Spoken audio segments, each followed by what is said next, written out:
The conference room stretched larger than 3 football fields. Captain Jay Kwan stood beside diplomat Hannah Park, trying not to stare at the dozens of alien species seated around them. Some had tentacles instead of arms. Others floated in containment fields. A few looked almost human, but their eyes held too many colors. This was Axis Prime, the oldest space station in the galaxy. Every important decision for the last 1,000 years had been made here. Jay had been excited when Earth received the invitation. Finally, they would discuss opening new trade routes and sharing technology. But something felt wrong. The atmosphere was too quiet, too tense.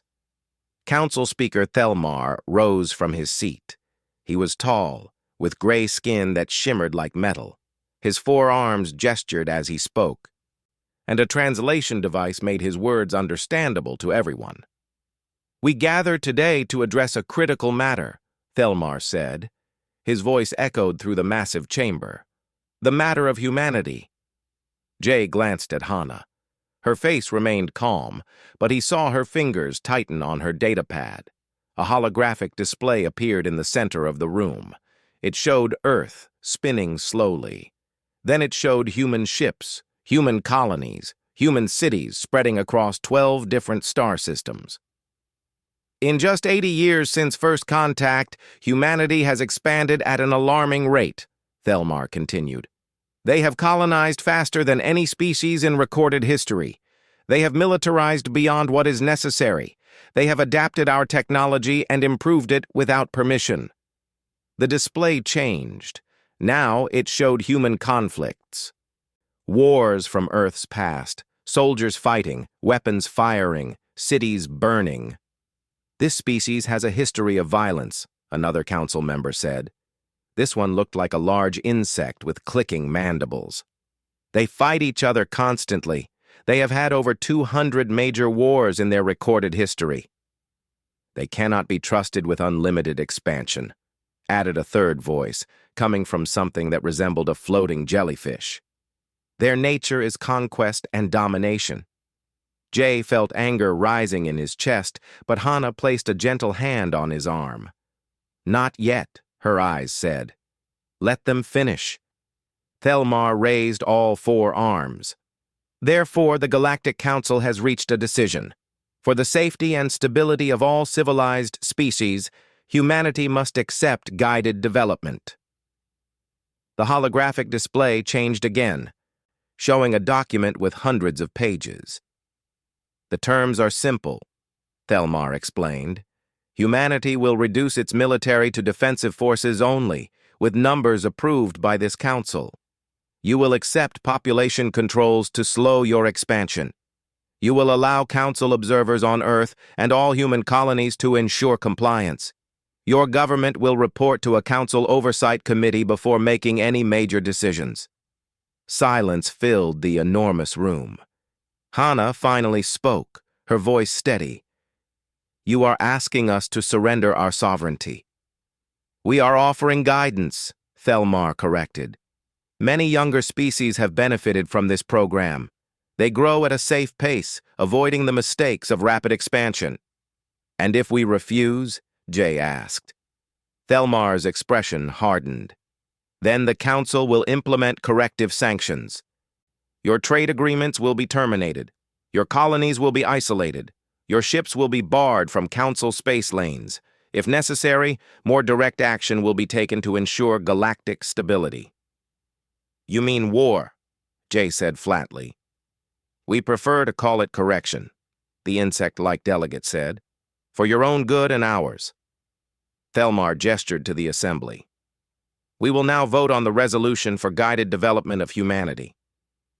One by one, every species raised appendages, tentacles, or glowing lights to signal their vote.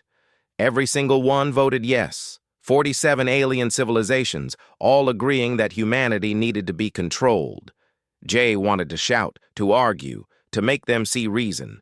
But Hannah's grip on his arm tightened. She understood what he was only beginning to realize. This was not a negotiation.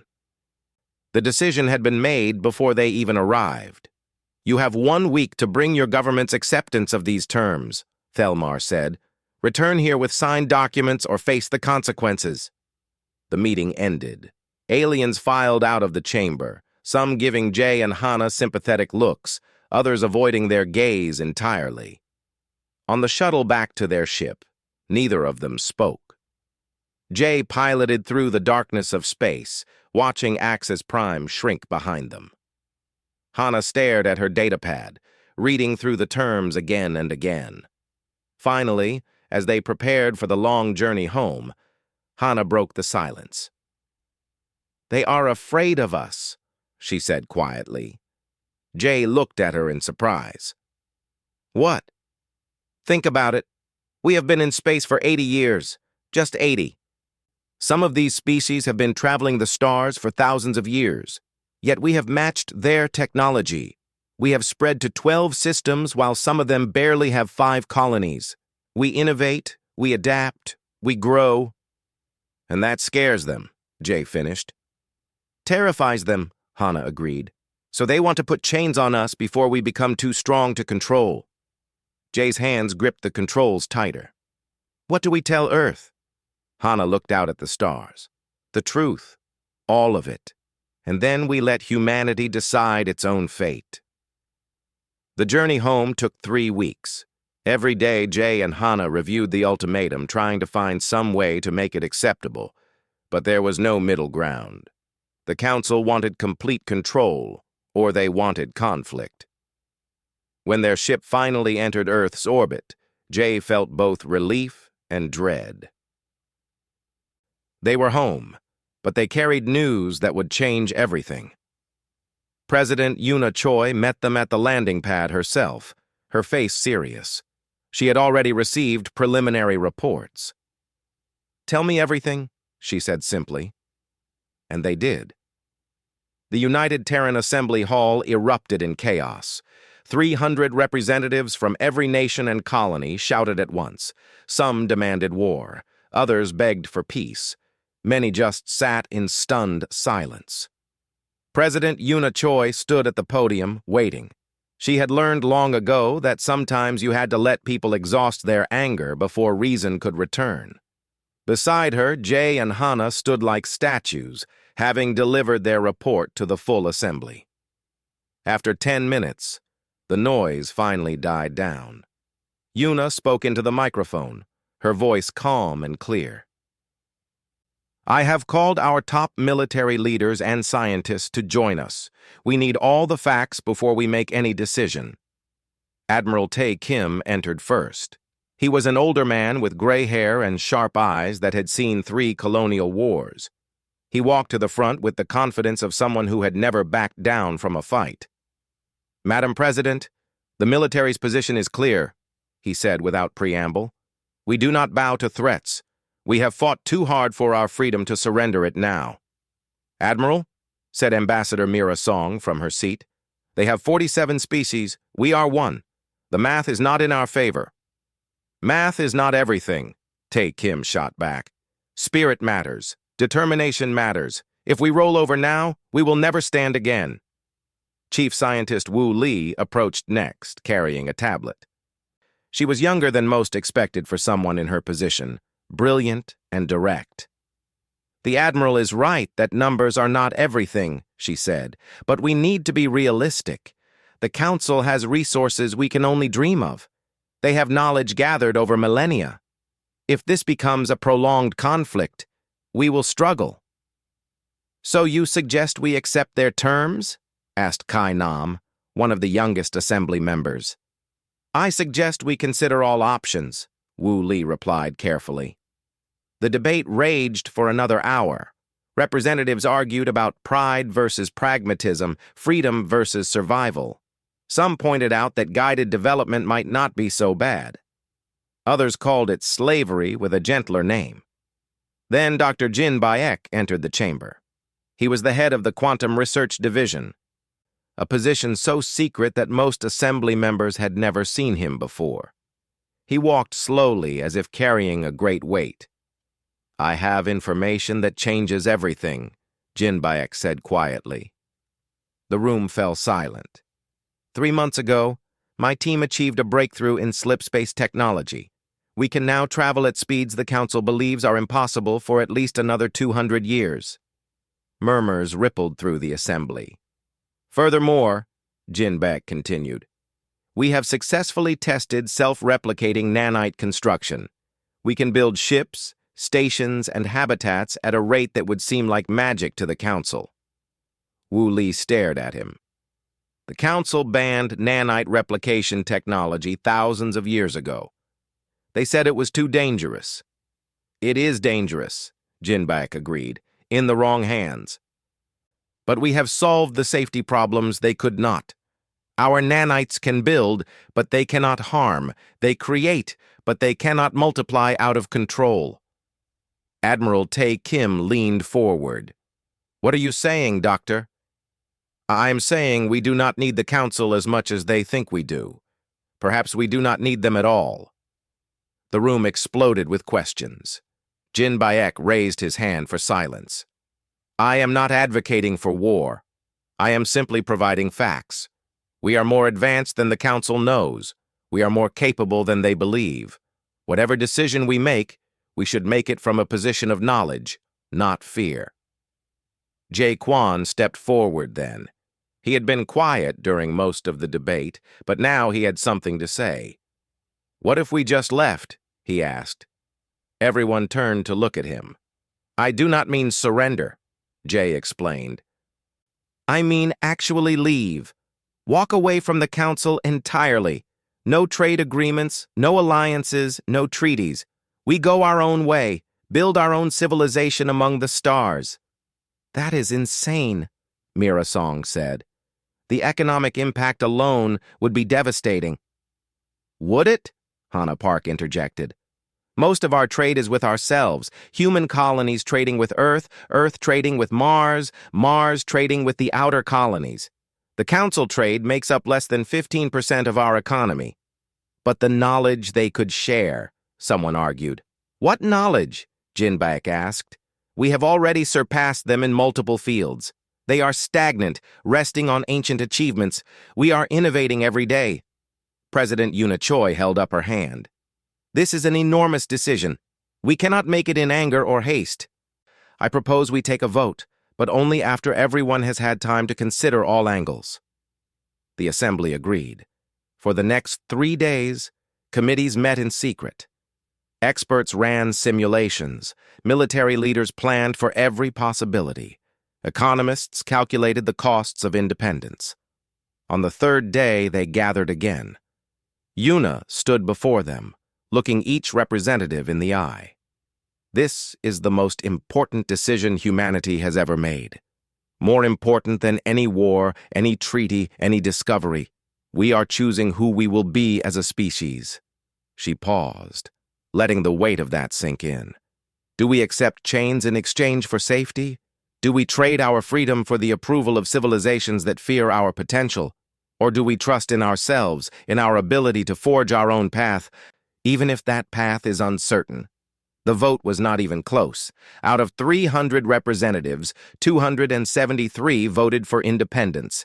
They would reject the Council's ultimatum. They would leave the Galactic Council entirely. As the results appeared on the main display, Yoona felt both exhilaration and terror. They had just committed humanity to an unknown future. Admiral Tae Kim approached her as the assembly dispersed. Orders, Madam President? Begin Operation Exodus, she said. Bring every human home, every colony, every station, every ship. If we are doing this, we do it completely. And the Council's response? Yoona smiled grimly. Let them respond however they wish. We are done asking for their permission. Hana Park stood beside Jae Kwon, watching the assembly members file out.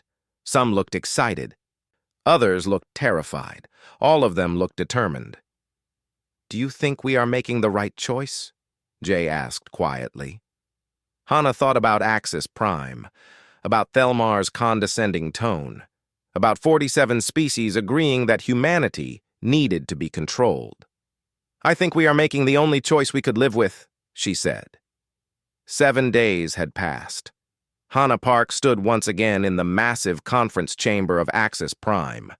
But this time she was alone. Jay had wanted to come, but she insisted on doing this herself. The council members filed in, taking their seats with the confidence of those who expected complete submission. Thelmar practically glowed with satisfaction. He believed humanity had learned its place.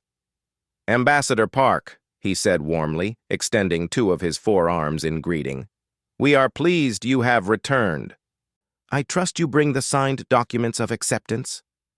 Hana reached into her case and pulled out a single sheet of paper. She placed it on the podium in front of her. "I do bring a document," she said, "but not the one you expect." The warmth drained from Thelmar's expression.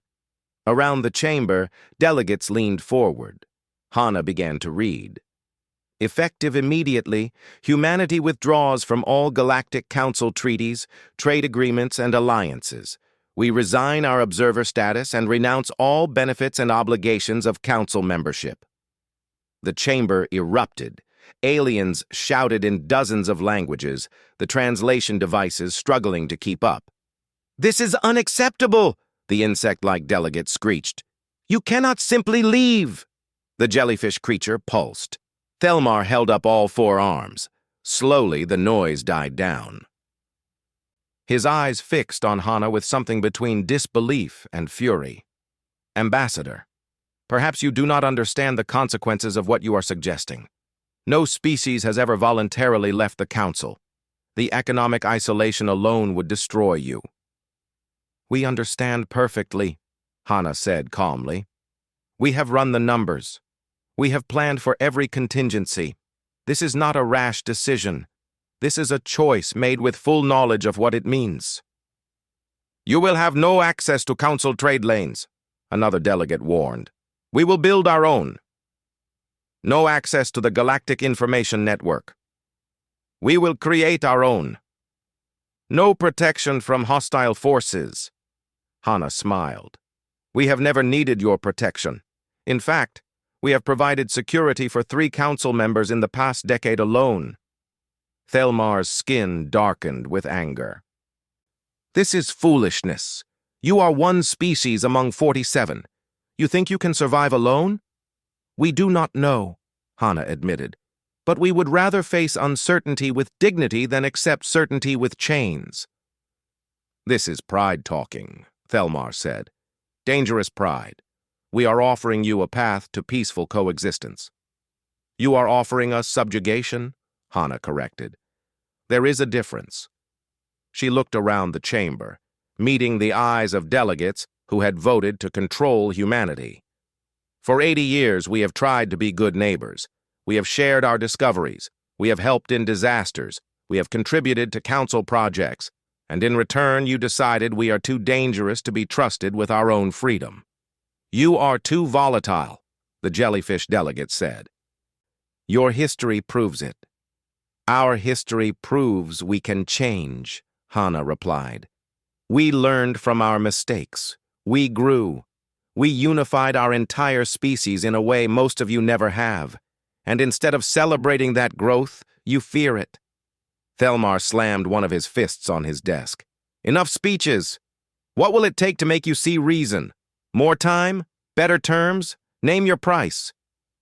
"There is no price," Hana said quietly. "We are leaving. That is final." "Then you choose economic ruin," Thelmar said. "We will freeze all human assets in Council space. We will terminate every trade agreement. We will bar your ships from every Council station and outpost. You will be completely isolated." "We know," Hana said. "We have already begun withdrawing our people." While Hana faced the Council, Operation Exodus was already underway across the galaxy. Commander Hyun-jong stood on the bridge of the battleship Indomitable, watching the organized chaos unfold. At every Council station, every mixed colony, every diplomatic outpost, humans were packing up and leaving. "Status report," Hyun ordered. "Station Gamma 7 evacuation complete," his tactical officer reported. "Station Theta 2 is at 80%.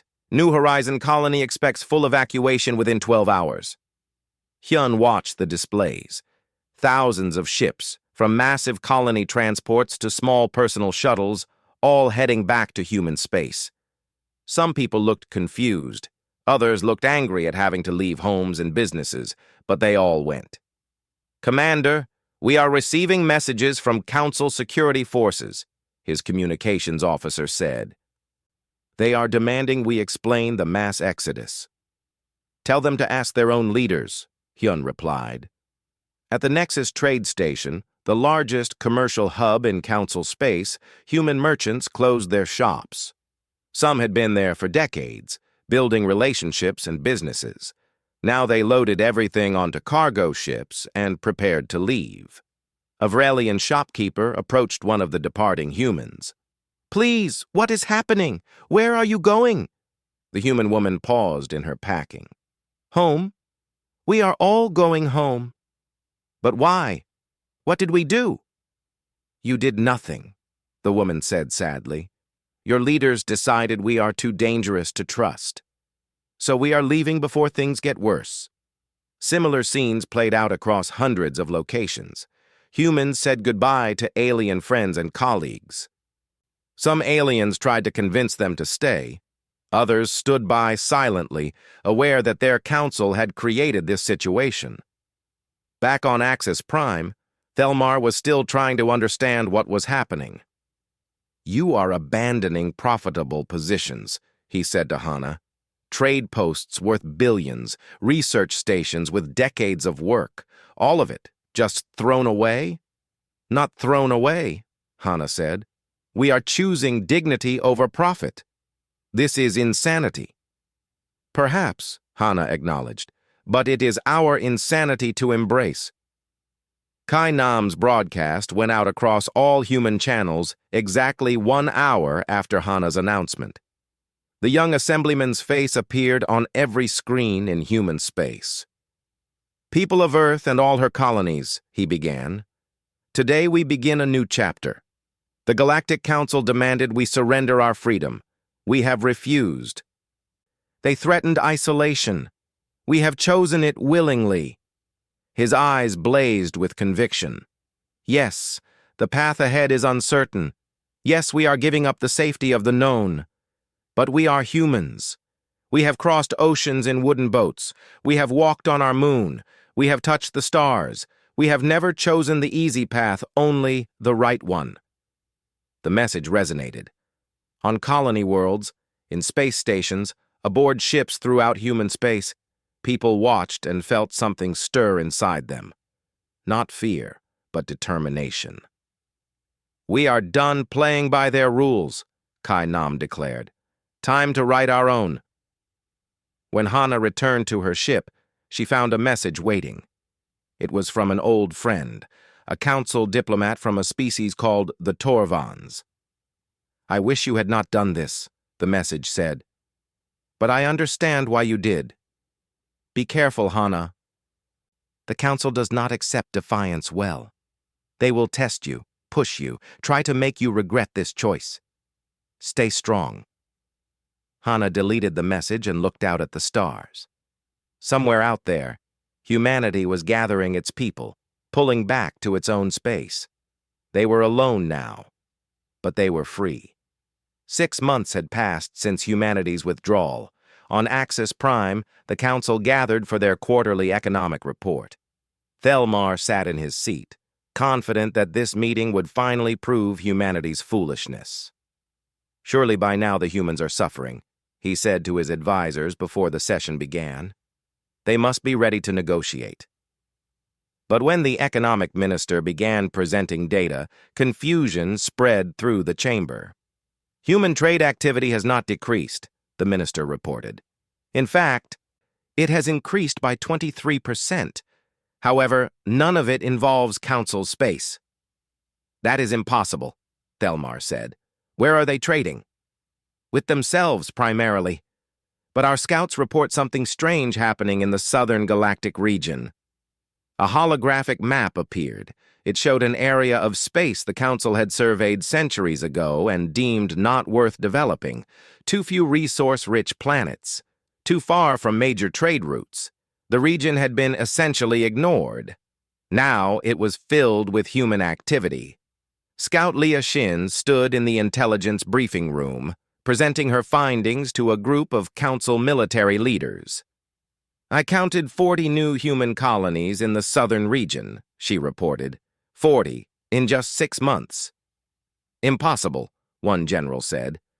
"It takes years to establish a single colony." "Not for humans, apparently," Leah replied. She brought up footage from her long-range scanners. It showed construction happening at impossible speeds. Orbital habitats appeared in weeks. Planetary settlements grew from nothing to fully functioning cities in months. "How are they doing this?" another officer demanded. "We believe they have developed some kind of advanced construction technology," Leah said. "Our analysis suggests automated systems, possibly some form of nanite fabrication." The room went silent. Nanite fabrication had been banned by the Council thousands of years ago after a species nearly destroyed itself with runaway replication. "If they are using nanites, we must intervene immediately," the first general said. "On what grounds?" Leah asked. "They are not council members anymore. They are in unclaimed space. We have no authority there." Meanwhile, on the human colony of New Haven, Dr. Wu Li watched her nanite swarms work. Millions of microscopic machines moved in perfect coordination, assembling an orbital processing station from raw materials. What would have taken traditional construction crews 5 years would be finished in 3 weeks. "Beautiful, is it not?" Jin Beck said, standing beside her. "Terrifying," Wu Li replied. "If these ever malfunctioned." "They will not. We built in 17 layers of safety protocols. These nanites can only build what we program them to build. They cannot reproduce beyond set limits. They cannot harm living tissue. They are tools, nothing more." Wu Li nodded, but she understood why the Council feared this technology. In the wrong hands, it could be catastrophic, but in the right hands, it changed everything. Back on Earth, President Yoona Choi received daily reports of humanity's expansion. Every report brought good news. New colonies established, new resources discovered, new technologies developed. But she also received troubling intelligence. "Madam President," her security chief reported, "we have confirmed that 3 council species have made secret contact with our diplomatic corps." "Which species?" "The Torvins, the Kalesh, and the Pryan.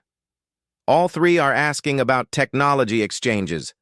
They want our slipspace drives and construction systems. They are offering to ignore council sanctions in return." Yoona considered this. "They are breaking ranks." "It appears so. The council is not as unified as they pretend." Trade Minister Yun Kang had similar news from the economic sector. "Several council species are suffering. They relied on human goods more than they realized. Medical technology especially. We were supplying 70% of the advanced diagnostic equipment in council space." "Are they asking us to resume trade?" "Not officially, but through back channels, yes." Yoona smiled slightly. The council had thought isolation would hurt humanity. They had not considered it might hurt them more. The test came in the 8th month. Admiral Tae Kim received a warning from long-range sensors. "Council fleet approaching the border of human space," his tactical officer reported. 15 heavy cruisers, 30 support ships. "Battle stations," Tae Kim ordered. Then he sent a message to the fleet's flagship. "This is Admiral Tae Kim of the Terran Defense Force. You are approaching human territory. State your intentions." The reply came from a Vrelian commander. "This is a Council inspection fleet. We are here to ensure compliance with galactic safety standards." "We are not Council members," Tae Kim replied. "You have no authority here. All species must comply with basic safety protocols. We have reason to believe you are using banned technologies. We are authorized to inspect your facilities." Tae Kim checked his displays. The Council fleet was strong, but it was not a full military force. This was meant to be intimidation, not invasion. "You are not authorized to enter human space," he said firmly. "Turn back now. We are authorized by Council Resolution 4782, a resolution that no longer applies to us." There was a pause. Then the Council fleet began to move forward. Tae Kim gave the order. From behind the moon, from orbital stations, from positions the Council had not detected, human ships appeared. Sleek warships using the new slipspace drives, moving faster than the Council fleet thought possible. In seconds, 200 human vessels surrounded the Council fleet.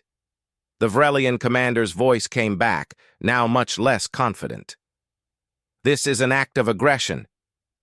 "This is defense of our territory," Tae Kim corrected. "You attempted to enter our space without permission. We have responded appropriately. Now turn back, or we will escort you back." For a long moment, nothing happened.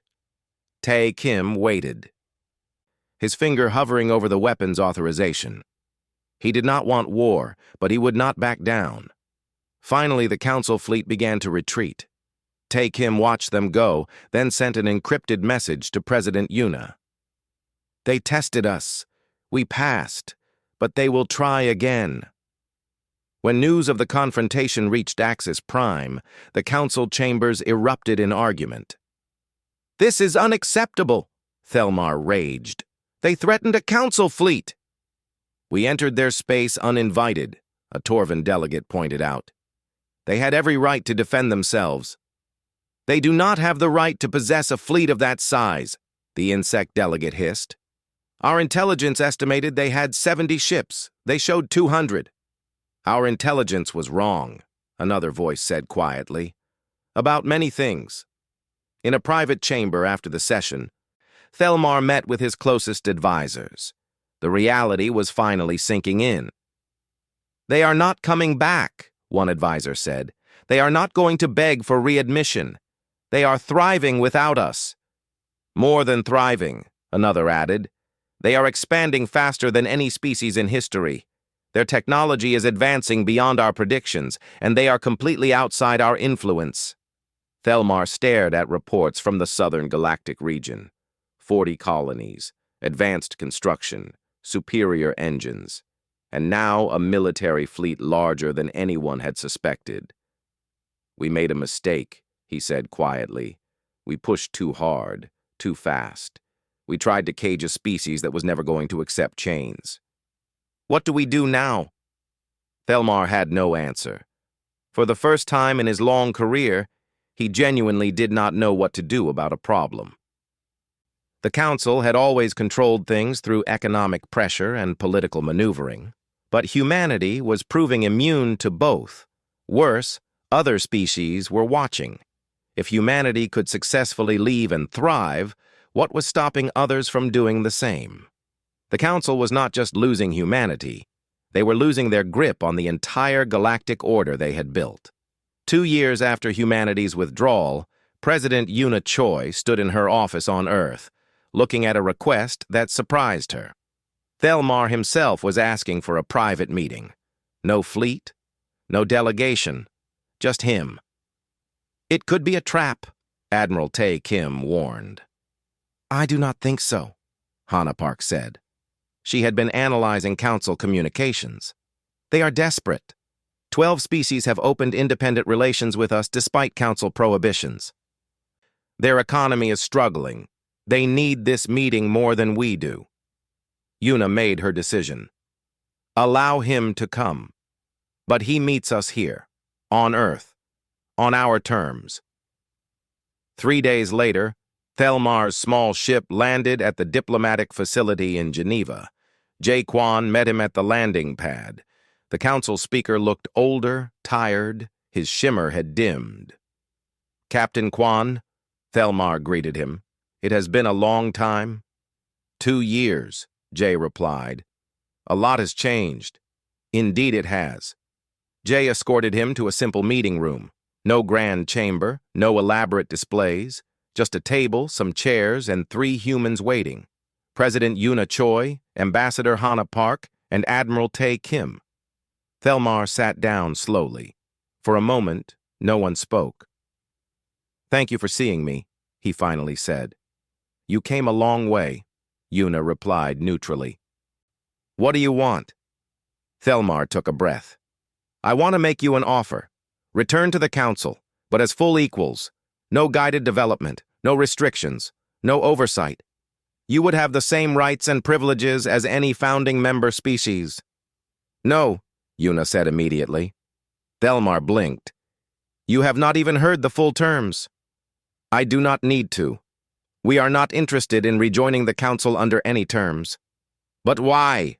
Thelmar asked, genuine confusion in his voice. "This is everything you wanted. Complete equality, full sovereignty, access to all Council resources and knowledge." Una leaned forward. "Let me tell you what I have learned in these 2 years. The Council is not a union of equals. It never has been. It is a hierarchy designed to keep newer species in their place." "That is not true," Thelmar protested. "Is it not?" Hana interjected. "When was the last time a species less than 1,000 years old held a senior position? When was the last time a council resolution passed that the elder species did not support?" Thelmar fell silent. "The council exists to maintain the status quo," Una continued. "It rewards age over innovation. It values stability over growth. It fears change."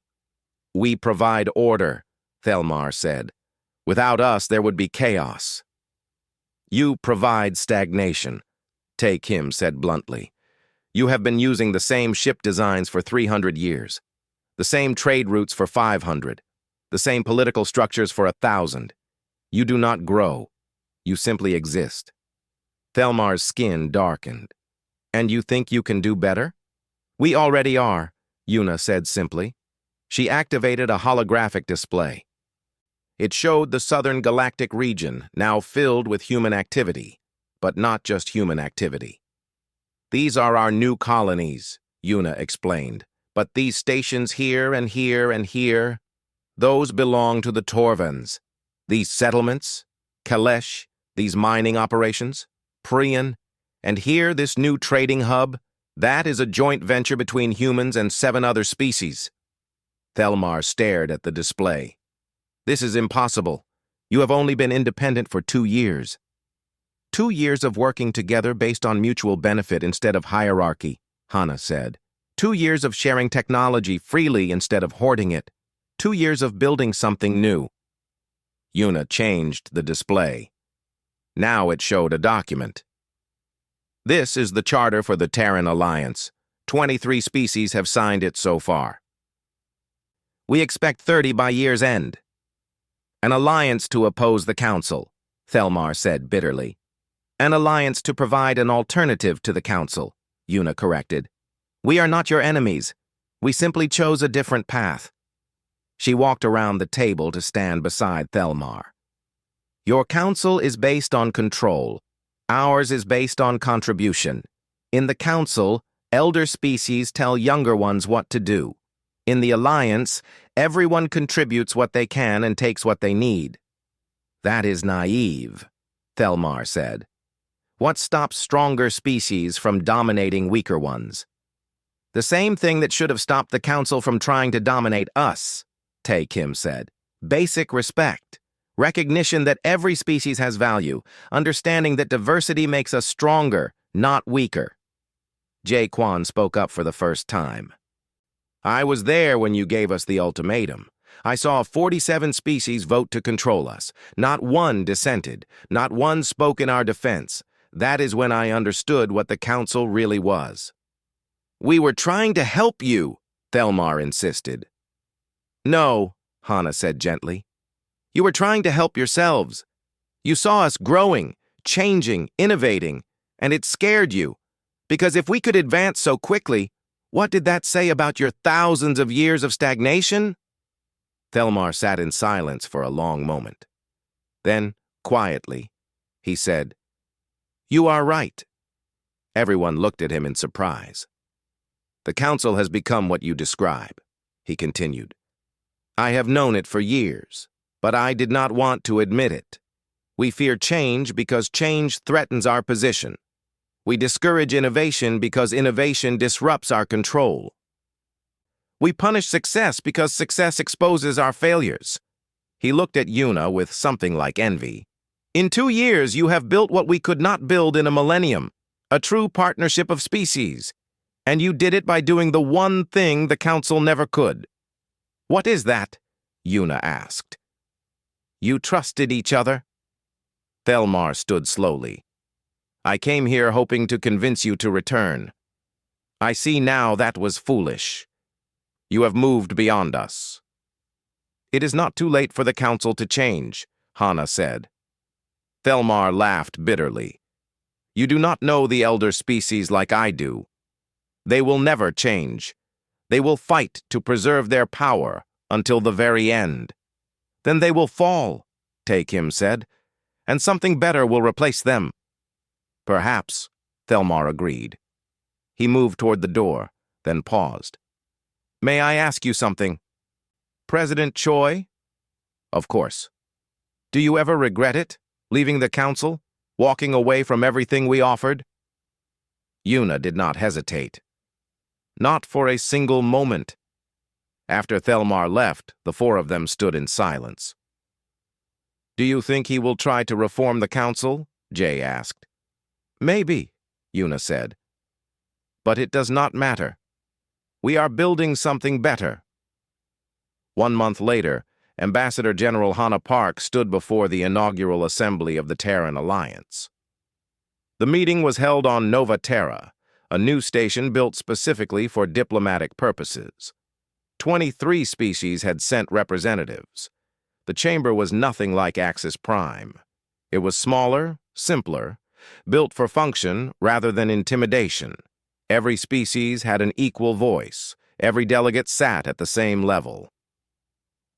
We gather today not as rulers and subjects, Hana began, but as partners. Each of us brings unique strengths. Each of us has different needs, but we share common values: respect, cooperation, and the freedom to grow. She looked around at the diverse faces watching her.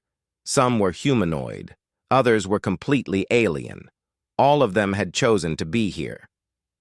The Council offered us stability through control. We offer each other prosperity through trust. They want to preserve the past. We want to build the future. Through the windows of the chamber, construction swarms could be seen working.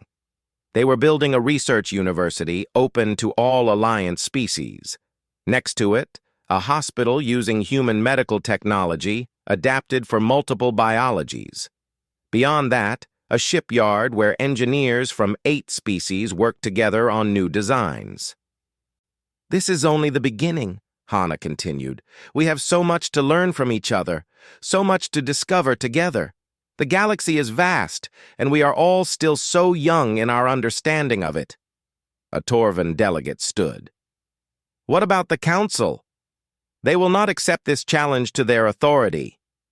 Let them try to stop cooperation, a Kelesh representative said. They cannot ban species from working together. They can try, Hana acknowledged. But they will fail, because we are not building an empire. We are building a community, and communities are much harder to destroy than empires.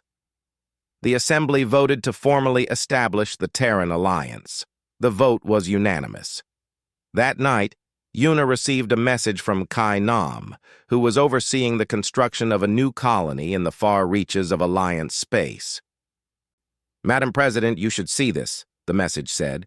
It included footage of a Prian family arriving at the colony.